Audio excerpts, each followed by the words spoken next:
Okay, hello. In this revision video, we'll talk about collisions. Okay, and basically we'll focus on Newton's law, the type of forces, and the kind of collisions that you will likely encounter in your study. We're going to start off with the three of Newton's laws first, but before that, I kind of want to talk you through the different types of forces that you encounter this far in your syllabus. Now, forces can be very confusing because there are so many types, right? But sometimes when you draw a free body diagram, it is easier for you to know the different categories and then go through the list in your head to identify which one exists. So I'm going to start off with the most common one, which is weight. All right, so I'm just going to draw an inclined plane just to emphasize this particular part of the example. And this video will run a bit long, so I'm just going to turn on some music. Okay, just to set the mood. Anyway, whenever we talk about weight, right now for us, it is vertically downward because we are looking at things at the micro scale. Okay, so they are directly downward, directed towards the center of the earth actually. So I will draw it vertically downwards. I don't care how the plane is, whether it's at an angle, whichever direction it would be, you will expect that the inclined plane to be directed, the weight to be directed downward. Second one is contact force. Now you will always get contact force when the object touches a surface. Contact force and we call it normal because it's 90-degree to the contact surface. So you can see this normal force is the green arrow that I'm drawing, alright, and it has to be 90-degree to the inclined plane. If it's on a flat surface, then it will be 90-degree to the flat surface. If it's on a wall, then it will be 90-degree directed away from the wall. Okay, and let's say this is theta. Now, the second force that always comes with normal, in normal circumstances, is friction. Alright, so friction is parallel to the contact surface. Okay, and it will always be against the direction of motion. And friction can be quite confusing, especially if you don't know where the object is moving. So you kind of need to read the question. Okay, so in this case, if I have a ball on the inclined plane and it's not rolling down, the friction must be acting upwards because it has a tendency to roll down. Logic, right? Friction is preventing it from rolling down. Okay, must be parallel to the contact surface. So we are going to look at the fourth force, and the fourth one is tension.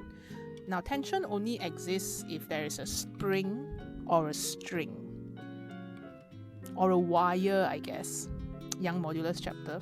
By the way, talking about Young modulus, if you are revising, okay, the videos will only be up a bit later not so soon. I'm a very behind schedule these days. Okay, so let's look at the first law. An object will maintain its state of motion unless acted on by an external force. So the tendency to maintain its state of motion is known as inertia. Alright, and motion is represented by velocity or speed. You know this already. We talk about this in chapter 3, kinematics.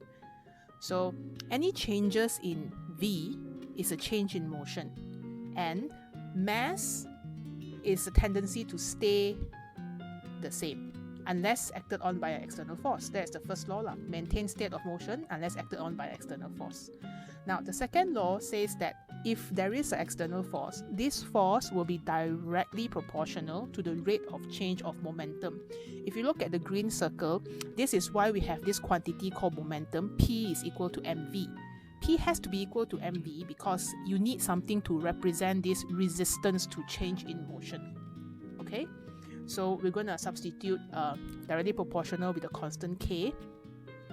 So F is equal to k dp dt. I'm just going to run through this important derivation quickly with you. We substitute P is equal to mv. Since m is constant, I will take out the m from the derivative and you will get F is equal to kma. Alright, so you're going to be like, this one doesn't look like the equation that I know, hang on. So Newton, our friend, let 1 Newton to be defined as the force needed to accelerate 1 kilogram by 1 meter per second square. So he's going to do the thing where he put my second favorite number, which is 1, into the equation, 1, 1, 1, and you get k is equal to 1. So F will now be equal to ma. Okay, so from this F is equal to dp dt, you will have a few different outcomes, all right? The first outcome is when, in this case, if you are going to use MA, your mass has to be constant, okay? So mass is constant, you get F is equal to MA, because remember K is 1. So if K is 1, F is dP over dt. Remember, this F is always your net or your resultant force. So we need to total up all the forces that exist inside this particular situation. Okay? So if M is constant, you get F is equal to MA. And F and A is the same direction. Alright? Now if mass is not constant, then we kind of like have a situation here.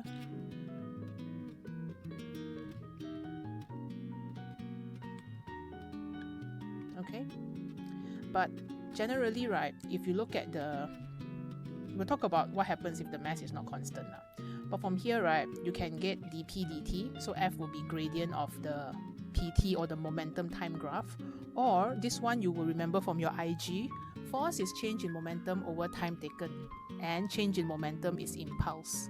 So all these things might seem like a different equation, but they are essentially the same thing. So because of this impulse, J is equal to Ft, you can take it as area under the Ft graph. Okay?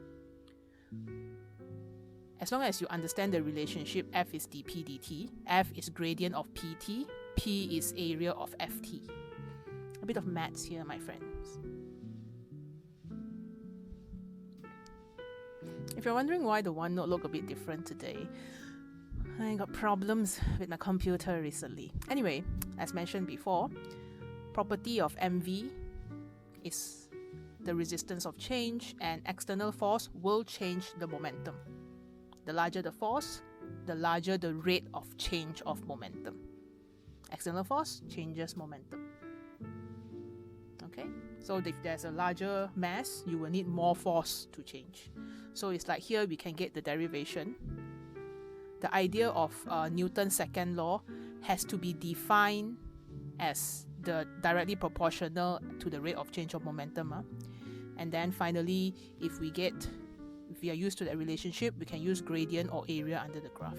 Third law, every force has a reaction force of equal magnitude and opposite direction. I think you know this, but there are actually 4 properties. The first 2 is equal magnitude, opposite direction, and the third one, although seldom mentioned, is it has to be the same type of forces.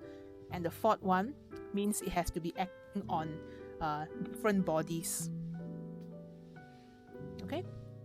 So when I say type of forces, right, I mean these 4 lah. Of course, there's other forces that you have not yet learned. And also there's external force, whereby you use your hand to pull. But your hand to pull external force is still contact force, okay? Okay, so this is what I mean by same type. And it has to be acting on different bodies, okay? So I'm going to do an example to show you what I mean by acting on different bodies, okay, by using collision. So first thing, define force. Force is defined as rate of change of momentum. Do not use F equal to ma. F equal to ma is only specially for constant mass. Alright, state Newton's third law. Since they use body A and B, I will use A and B lah. So you can use 1 and 2. Generally also can. Force on body A is equal in magnitude and opposite direction to the force on body B by A. It's like you push me, I'll push you back the same amount in opposite direction.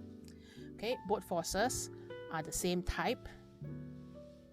So we talk about magnitude, direction, same type, and A to B and B by A. Okay, so if you want to make it more explicit, all 4 properties have to exist when you define. So right now you have 2 spheres, they are about to collide. The average force acting on sphere A is Fa during collision, and sphere B is Fb during collision. The contact time is Ta and Tb. So state the relationship. Fa is equal to negative Fb, Newton's third law, and the contact time must be the same. If you're touching me, that means I'm touching you, lor. So the time that they're touching is the same. Use your answer to show that the change in momentum in sphere A is equal in magnitude and opposite in direction to the change in momentum in sphere B. So you can use Fa is equal to negative Fb, But you know F is change in momentum over time and change in momentum of B over time B. So since TA is equal to TB, so you get change in momentum of A is equal to change in momentum of B. Alright, so this is what they want. The negative is the opposite direction. You can write more to explain, but it's just 1 mark, so I'm moving on. Now this graph shows you the change in momentum of sphere A and B. This is a very popular drawing. Okay, so in here you will see that your sphere A has a decrease in momentum. It has gone from 6 meter per second, 6 towards the right, I presume, positive 6, okay, to negative 3, which is to the left. Alright, the signs are all for direction.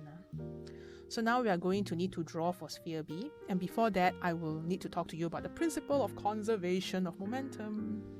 Alright, so this, whenever you see a conservation, it means that the total momentum of a system is constant unless acted on by an external force. So if you remember your first law, got force, momentum will change. No force, momentum stays the same. Okay?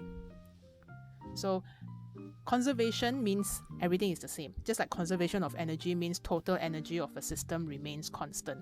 So conservation of momentum, total momentum of a system will remain constant unless acted on by an external force. Okay, so that's why whenever you think about first law, right, it's not as simple as, oh, things don't want to move, emergency brake, your body move forward. I mean, those are physical phenomena, but its implication is tied to the conservation of momentum. Momentum will not change if there is no external force. So conserve means no change. So right now you will have your sphere A having a decrease of negative 9. Okay, meaning there's definitely a force on A lah. But let's think about A and B together as a system. So then you will have total momentum before is equal to total momentum after the collision. So before the collision will be 6 plus negative 4, and after will be negative 3 plus PB. And you will find that your PB, or your momentum of B after collision, is 5. So your sphere B will go from negative 4 to 5. Okay? So if you just look at A alone, A decrease. If you look at B alone, B increase. Okay? So we're going to try to draw this to increase to positive 5. Now when drawing this graph, make sure that the change happen across the same time. Okay, so you can see I make sure that when the sphere A begin to decrease, sphere B will increase, and they occur simultaneously at the same time.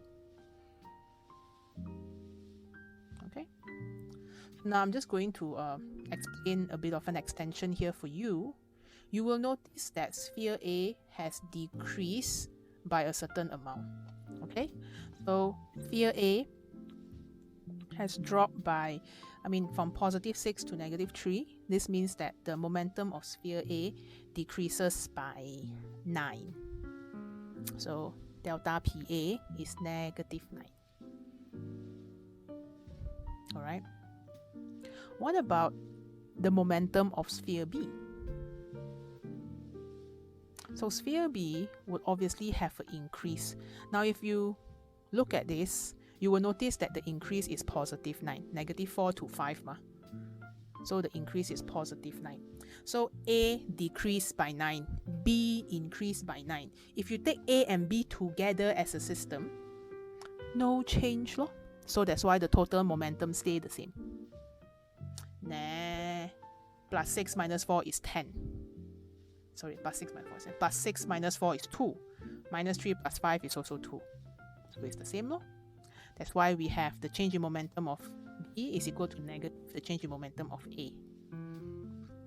Okay, so you have proven that lah. And this time that I'm marking is actually your TA or your TB, equal. Your contact time. The time where the ball touch each other, deform and separate. Okay. You might also be thinking, Then can you actually use the graph to find FA and FB? You can if you have the value of TA and TB. Here you can see that I'm trying to explain the forces that I mentioned just now. Now when they come into contact, right, they deform a bit, and sphere A will push onto sphere B. I will link a video down below to show you that deformation in slow motion, okay? But I don't have time to crop it in. This video is very long already. Okay, so A will push on B and B will push on A. Okay, so this force, right, of course, is number one, is a normal force, so it's the same type, equal magnitude, opposite direction. So if you separate out A and B, right, A will have a force of B. You can take the change in momentum of A divided by TA. So this is what I mean by you can find the force if you have the time taken or the contact time. Okay, same thing with B. B will experience a force in the opposite direction. So if that's the case, right, you can notice that delta PA is negative. It shows a decrease, but actually it means that A will eventually change direction. Okay, A will rebound to the opposite direction because the momentum is negative. Okay, so the positive negative is more directional. As we move along, you should get a better idea. So I'm going to skip 3A. There, right already, ma. Total momentum of a system remains constant, 1 mark, provided there's no external force, 2 marks. Okay, this is collision in 2D. It's quite new in your syllabus since 2016, so they kind of like to ask this. But the momentum is still conserved. The problem now with your momentum is that since it's a vector, it is pointing in 2 different directions. And then you might be like, oh no, what do we do? Resolve. And the question is trying to help you by asking you to consider right angles. Okay, so I'm going to now resolve the speed component horizontally and vertically. So one vertical arrow, one horizontal arrow. Okay, and all these things, right, don't let it confuse you too much. Being able to resolve a vector is a very useful skill to have. Alright, so I'm splitting 6 into 2 and 3.5 into 2. Alright, so now I can write the vector components, and since they say right angle to the direction of initial motion, so they're talking about the vertical one. So this one got no angle, 6 sine theta, the other one got angle, 6 cos theta. This is right beside the angle, so it's cos, and the other one is opposite the angle, so it's sine. Cos 30 and sine 30. Okay, so they ask you to calculate theta by considering components of momentum right angles, which is vertical. So I will take total momentum. This is a symbol for summation. It's equal to sum of momentum after collision, initial I, final F. We're taking the vertical direction first. Now initially there's no vertical momentum because the balls are traveling horizontally. And final, you have 4 times 6 sine theta mv, but we take the v that is vertical, okay? And 12 times negative 3.5 sine 30. Don't forget direction, plus and minus. Okay, m times v, the vertical component, and m times v, the vertical component for particle b. So you will get sine theta is this. I tend to keep this around in case I need it later. It's just a habit lah. Okay, so then you get theta is 61 degrees. Of course, you don't need to. You can straight away press the answer. The 3 marks, 1 mark is when you apply conservation of momentum correctly, 1 mark is when you resolve correctly, 1 mark is the final answer. So now, show the initial speed is 12.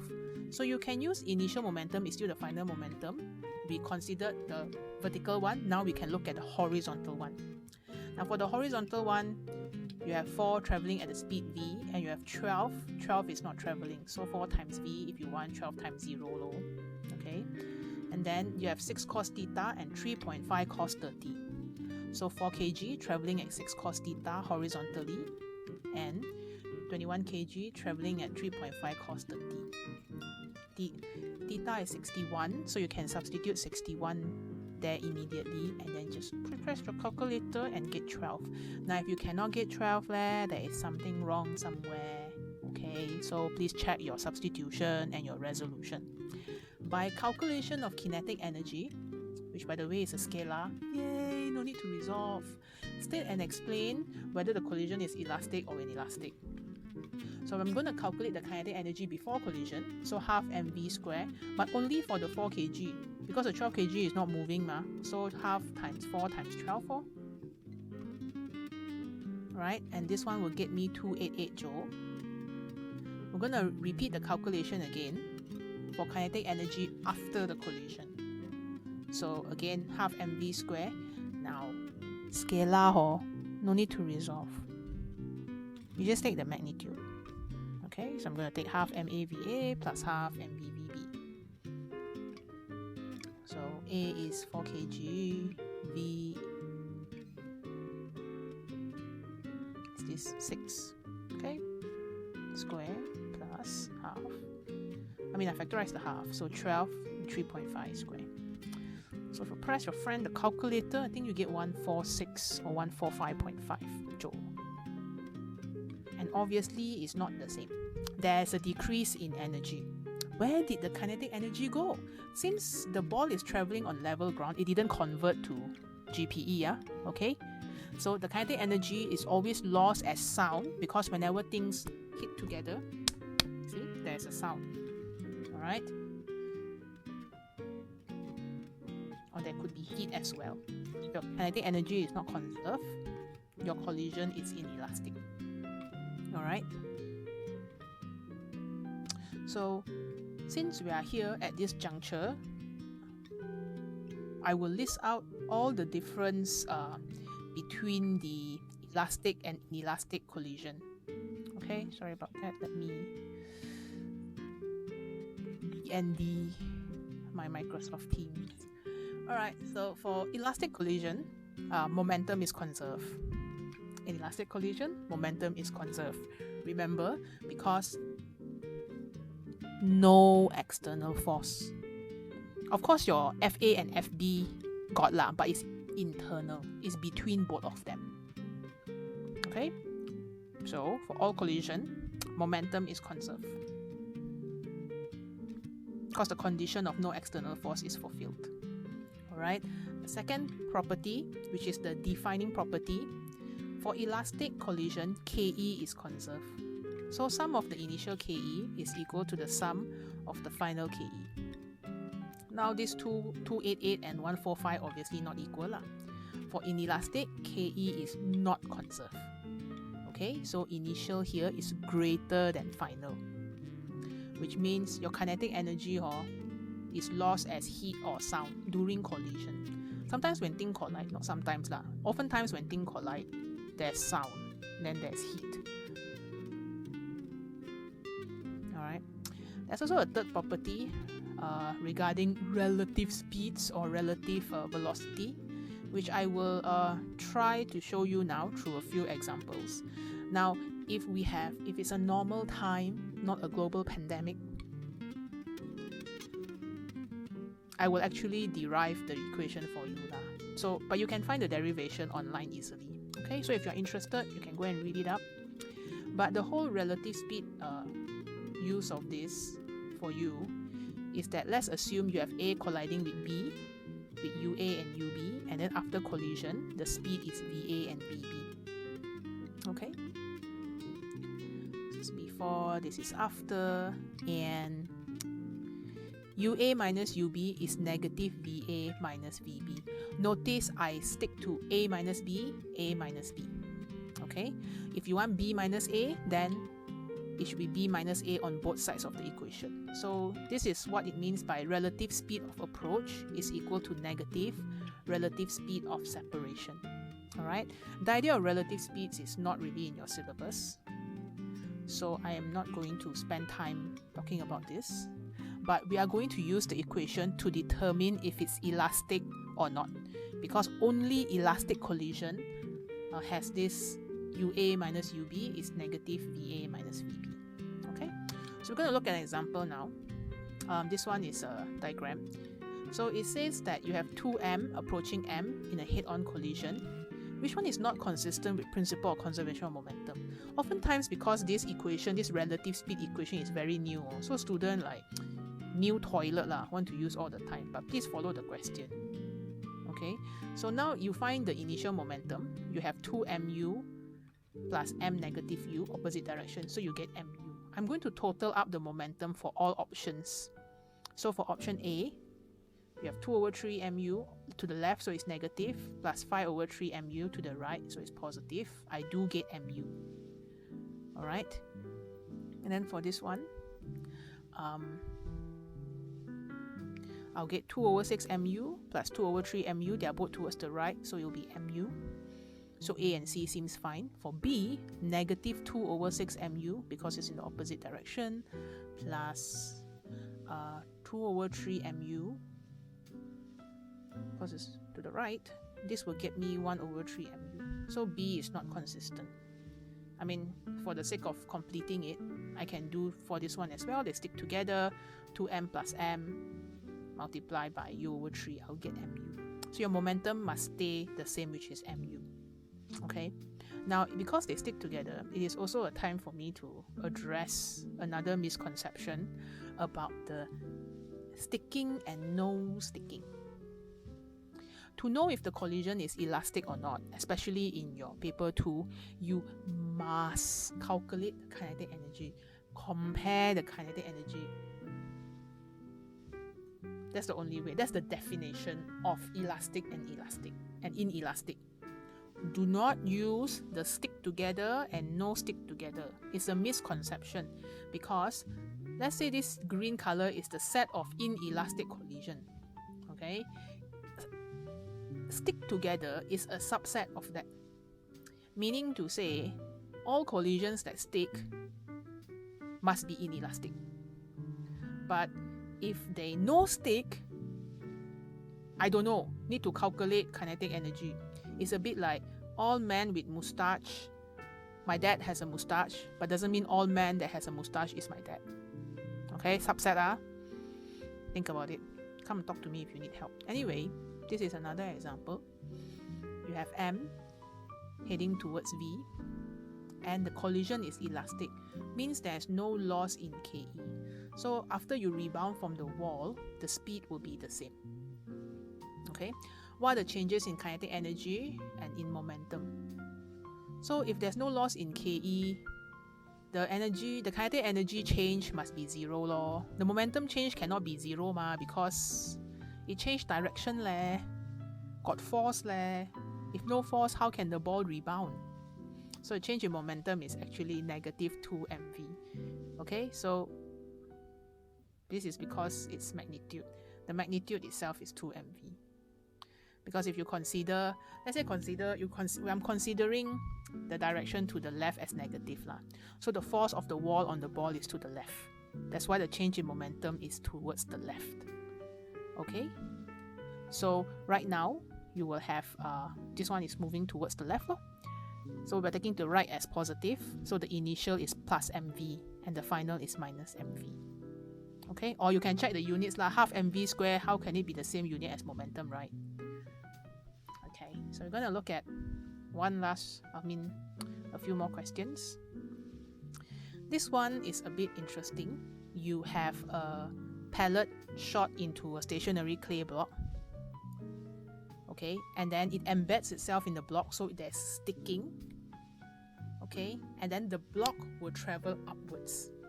So how high above the initial position would the block rise? So let's say I'm going to just sketch out a few phases of this collision.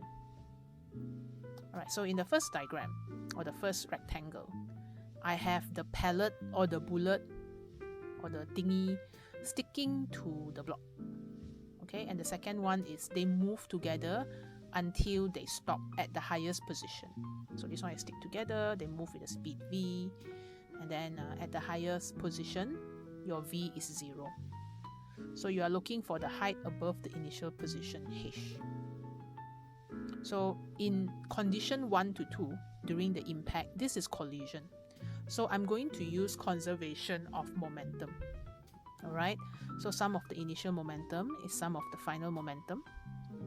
And the initial momentum is only in the lead pellet. So I'll take the mass, 5 grams. I'm converting it to kg, multiply by 200. Okay, and the final momentum, they move together, so 95 plus 5, 100 times V. Okay, so you know, whenever you cancel prefixes like I did, it means that you don't need to convert. But if you're not sure, always convert. Alright, anyway, the speed is 10 meters per second. And from there to there, we can use conservation of energy. So for stage 1, we use conservation of momentum. Stage 2, we use conservation of energy. So it will slow down. So the change in kinetic energy is the change in GPE. You can take half mv squared is mg h. Cancel off the m because they travel together. You'll get h is v squared over 2g. So you can put 10 and 9.81. Do not use g as 10 unless told to do so by the question, okay? Don't do this to yourself. Alright, and I think you get 5.1.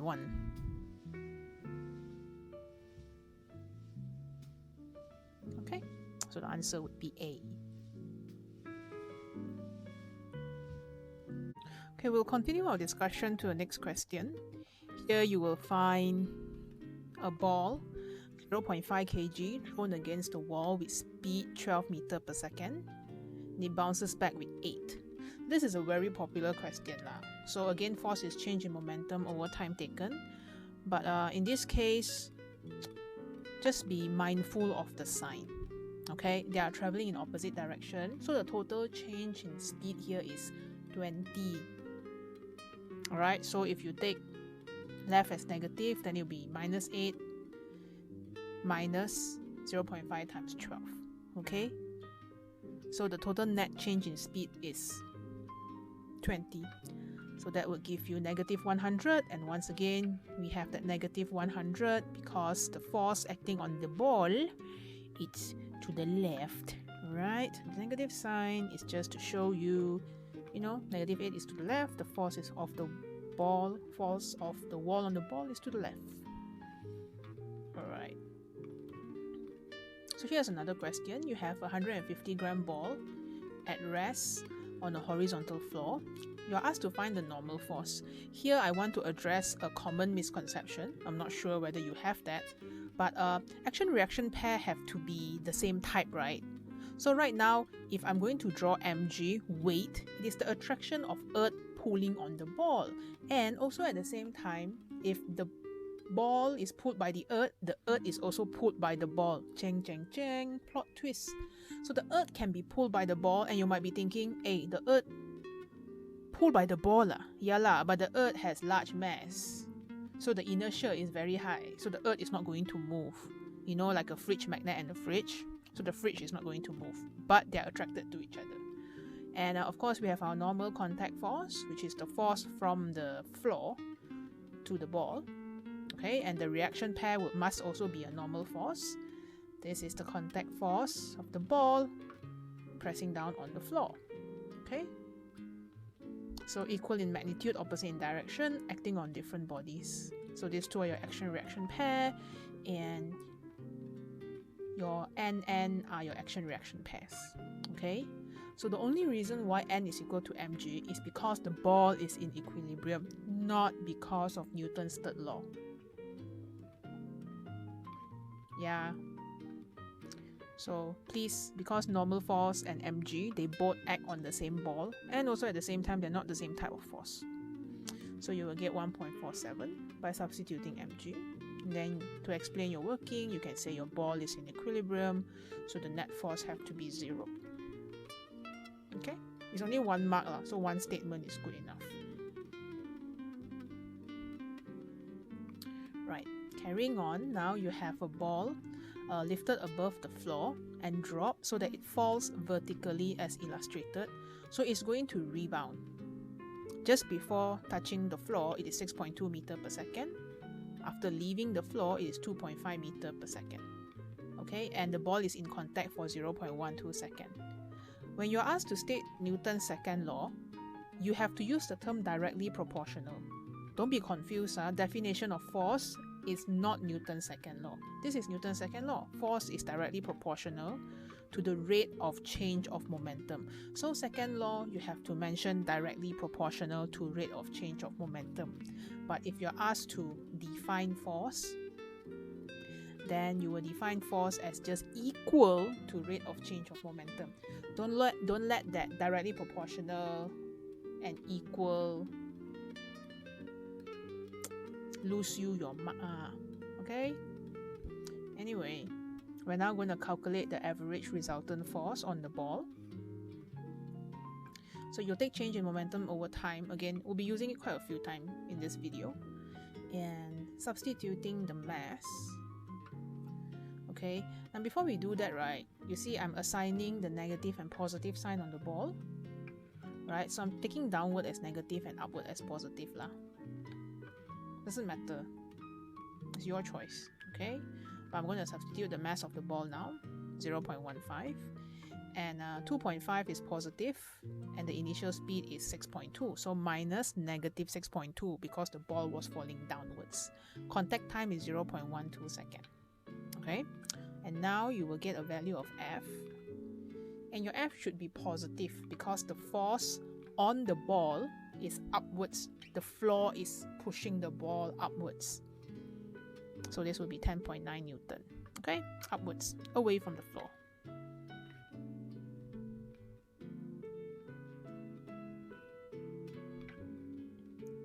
Alright, so that positive will show you that it's upwards lah, because look at our sign convention, 2.5 is positive, it's upwards. Alright, part 3, state and explain whether linear momentum is conserved during the collision of the ball with the floor. So linear momentum is obviously not conserved lah, right? Because there's a force acting on the ball. Okay, as long as there's an external force, it is not conserved. Unless you include the wall and the ball together lah. Alright, so because there's a 10.9 Newton force acting on the ball, the momentum is not conserved. As you can see, I'm scrolling up here just to remind you, I'm guessing. Okay, so if there's external force, the momentum will change.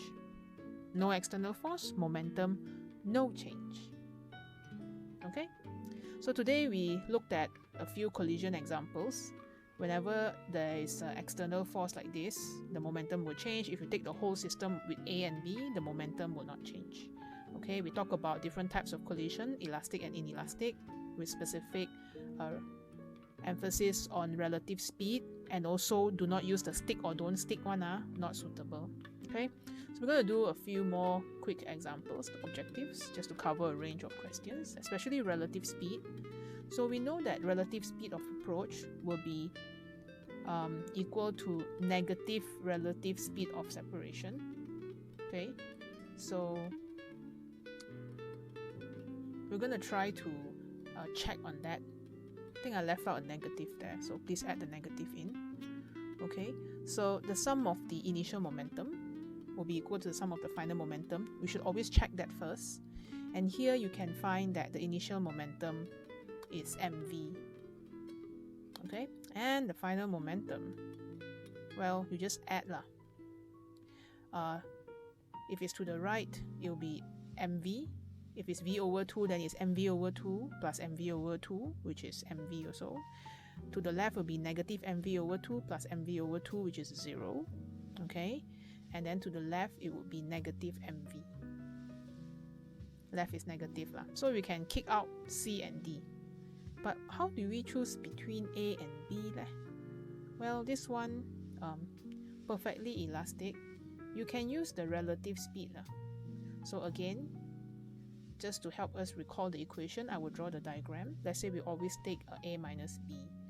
So on this side, it will be A minus B as well. But don't forget to include a negative sign. Okay? So if it's A, start with A, then the other side start with A lah. Don't forget the negative sign. Alright, so if you take the relative speed in this case, v minus 0 is v lah. But let's say we take before collision. Okay, so now we take vx minus vy after collision. So this will be 0. This is 0 minus v. So this will be v. Okay, and v over 2 minus v over 2, this would be wrong. Okay, so 0 minus v, and then the negative, that would make A your answer lah. So we're going to repeat again for this situation. Now they just give you random values or sets of u1 and u2 and v1 and v2, and they're asking you which one is not elastic. So again, we're going to test the relative speeds because that is faster. Of course, you can also calculate the KE lah, but so free meh? So many options. Okay, so now I'm going to take u1 minus u2. So u1 minus u2 now would be 7. 2 minus negative 5 is 7. 3 minus negative 3 is 0. 3 minus negative 3 is 6. 3 minus negative 2 is 5. And 5 minus 2 is 3. We're going to take v1 minus v2 again. Okay, so negative 5 minus negative 2 is negative 3. This will be negative 6. This will be negative 3. So you notice that C, B, and D, 5 become negative 5, 3 become negative 3. So again, the minus is there. u1 minus u2 is equal to negative v1 minus v2. So that leaves A as your answer. Alright. So in the next question, you will find two frictionless trolley. You know what, when you watch this video, you can always pause and try the question first. Then later fast forward and see the answer. Anyway, we're going to take the sum of the momentum before collision, being aware that the negative 4 is because the 3 kg trolley is traveling the opposite direction, and when they stick together, we will total up their mass, 2 plus 3. And this would give you your speed, which is negative 0. Hang on, I think I pressed calculator wrongly. Negative 2.0 meter per second. And because it's negative, so it will be the same direction as the 3 kg. Yeah, so be to the left, like Beyonce. To the left, to the left. Alright, so this is just another example. This is about explosion. So whenever you see explosion, right, initially it is not moving. So the initial momentum is always 0. And after that, it will all fly apart in different direction. So your initial momentum is 0, and your final momentum now, when you total up, it should also be 0. But you see the problem here, right, is that all 3 pieces are traveling in different direction. So we resolve. Okay, whenever a vector is not in our direction, we resolve. So I'm going to do horizontal and vertical as usual. So I'll get v2 sine theta and v2 cos theta, because v2 cos theta is right beside the angle 60. Repeat again for v1. Okay, the horizontal, which is right beside 60, becomes cos. The vertical one, don't have angle, becomes sine. Alright, so this one will be equal to final momentum, and we can, let's say, start with horizontal. Okay, so this means mv 50 times v2 cos 60 plus 50 times v1 cos 60 will be equal to 0, but do not forget the negative sign. Okay, because v1 cos 60 is to the left. So we'll simplify here, just chop off the 50g, you can chop off the cos 60, ta-da, v1 equal to v2. This is objective. If your hunch is good, right, actually immediately you can tell v1 is equal to v2 because the mass is the same and the angle is the same. But if you're not good at this, it's okay to do slowly like this. Or we'll repeat again. The total momentum is 0, but vertical direction. So if you look at the top part, you got v2 sine 60 plus v2 sine 60. So they are the same v lah. I'm just going to equate them as v, okay? So this would be 2 times 50g v sine 60, okay? Plus the pieces that is going down is 100g times negative 8. So then I will get, if you look at the answer, right, the very sneaky one, v1 is all equal to v2. And then here you get 9.2. Okay, so it's as simple as using this initial is equal to final momentum equation appropriately, being aware that they are vector, and then splitting it into horizontal and vertical, and then analyzing it appropriately. Okay.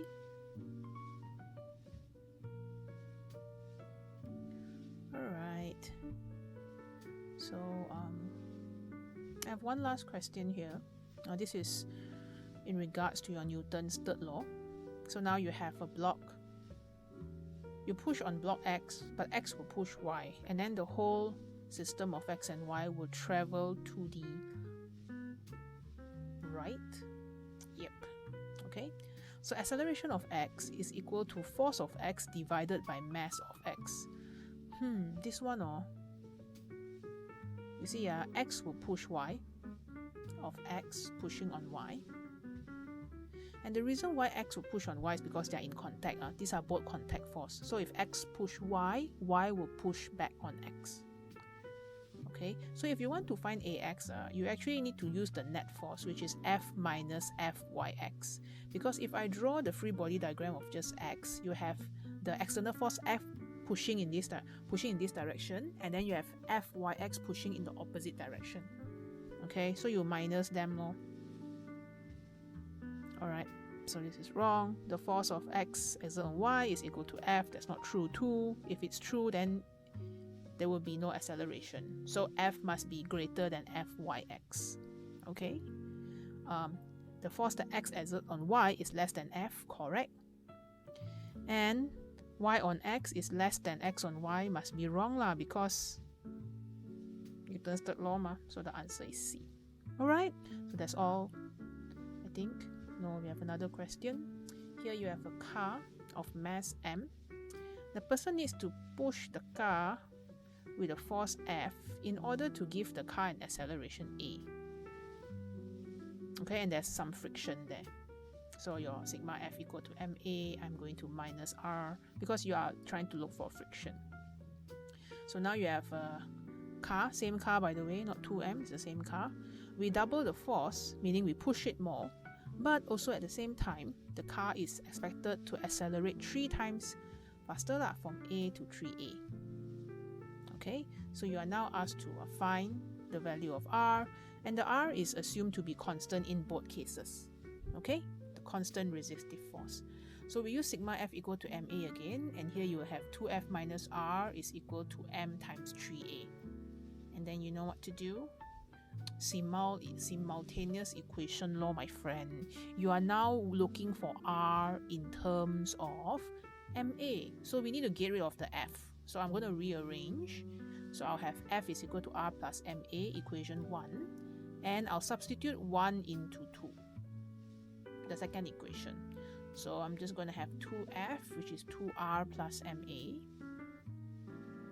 Okay. Minus R, this is equal to 3MA. And then it's just a matter of rearranging. Okay, they're not hard, but you should do enough past years so that you're familiar with it. Okay, alright, so when we have R equal to MA, then story done. Alright, so in the next video we'll look at something else, and I'll see you then. That's all for this video. Bye bye.